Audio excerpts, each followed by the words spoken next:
Alors, les exercices d'optimisation. Donc, première chose, comme dans tout exercice de modélisation,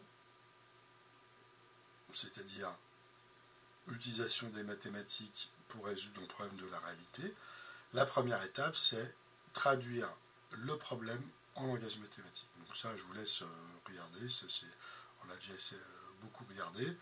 C'est tout un processus, un choix des inconnus, traduction des contraintes et des données sous forme mathématique, réduction des inconnus à l'aide des égalités, etc.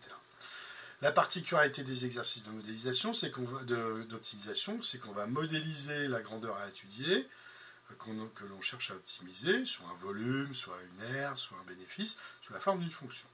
Et ensuite, l'idée, c'est de trouver le maximum ou le minimum de cette fonction. Eh bien, il s'agit tout simplement à ce moment-là de faire une étude de variation.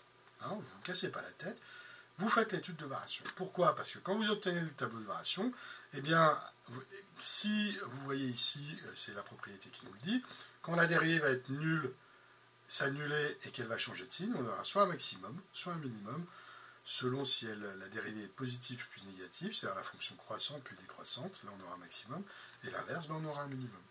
Donc finalement, ça revient à faire une étude de variation de fonction, tout simplement.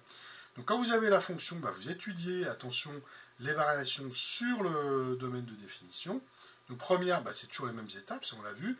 On commence par dériver la fonction, on étudie le signe de la dérivée, et on en déduit les variations de la fonction sur le domaine de définition.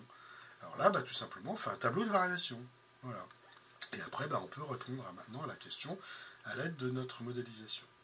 Donc on va voir, il y a aussi un souci que vous avez beaucoup rencontré qui vous pose problème, c'est que, on étudie le signe de la fonction dérivée en général. Par contre, après, on va réduire l'étude des variations, écoutez, sur le domaine de définition. Hein. Donc ça, on va prendre sur ces deux exemples. Hein. Là, on va aller très vite. Je ne vous refais pas la modélisation, là, elle est déjà faite. On a la dérivée, la fonction qui est un trinôme du second degré. Quand on la dérive, on obtient moins 2x plus 140.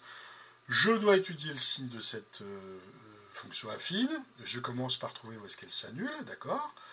Donc je vais obtenir qu'elle s'annule pour x égale 70. Et puisqu'elle est décroissante, elle va être positive.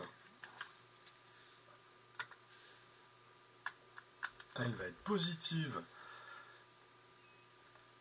avant 70 et négative après. Sauf que moi, regardez, je n'étudie pas cette fonction sur moins l'infini plus l'infini, mais sur 0,150. Hein. Donc, regardez, sur 0,70, la dérivée, elle est négative, et sur 70, 150, elle est positive. Donc là, vous voyez, ce tableau de signe, vous pouvez le faire au brouillon, si ça vous arrange, mais après, nous, on réduit sur le domaine d'étude. Et donc, la fonction, elle est croissante sur 0,70 et décroissante sur 70, 150. Elle s'annule, la fonction dérivée s'annule en 70. On est à bien maximum. Voilà. Et ça nous permet de conclure que le bénéfice est maximal pour 70 objets fabriqués et vendus. Tout simplement. Alors, si je regarde l'autre, le travail sur l'épidémie, on passe tout le début. Et regardez ici. Qu'est-ce qui se passe? Alors, je vais peut-être enlever ce qui est en rouge. Non, on verra bien, vous allez comprendre. Donc là, j'ai la dérivée. Hein. Je vais étudier les variations de la fonction, puisqu'on me demande d'obtenir le maximum ou le minimum. Le pic de l'épidémie, c'est le maximum de la fonction. Donc j'ai la dérivée, qui est une fonction du second degré, donc je dois étudier le signe. Pour étudier le signe d'une fonction du second degré, je commence par chercher où est-ce qu'elle s'annule. Donc je calcule le delta, qui est de 81, qui est positif. Donc la dérivée qui est du second degré admet deux racines, que je calcule, x1, x2. Et puisque a est négatif, hein, c'est une parabole qui est tournée vers le bas, le trinôme, la fonction dérivée, qui est un trinôme du second degré, va être négative, d'accord, sauf entre ses racines, moins 4 et 14. Mais moi, qu'est-ce qui se passe? Je vais étudier ma fonction à partir de 0, puisque le temps est positif, je vais l'étudier sur 0 plus l'infini. Donc de 0 à 14, la dérivée est positive, et là, de 14 à plus l'infini, elle est négative. Donc vous voyez ici, je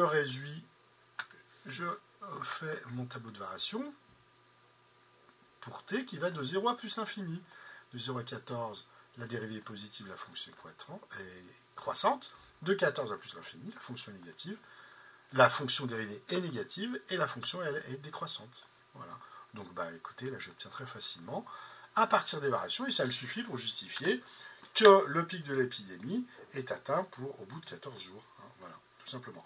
Donc j'ai modifié aussi la correction des autres exercices pour que vous compreniez bien que, voilà, vous pouvez faire l'étude sur tout R, hein, du signe, et après, vous faites un zoom.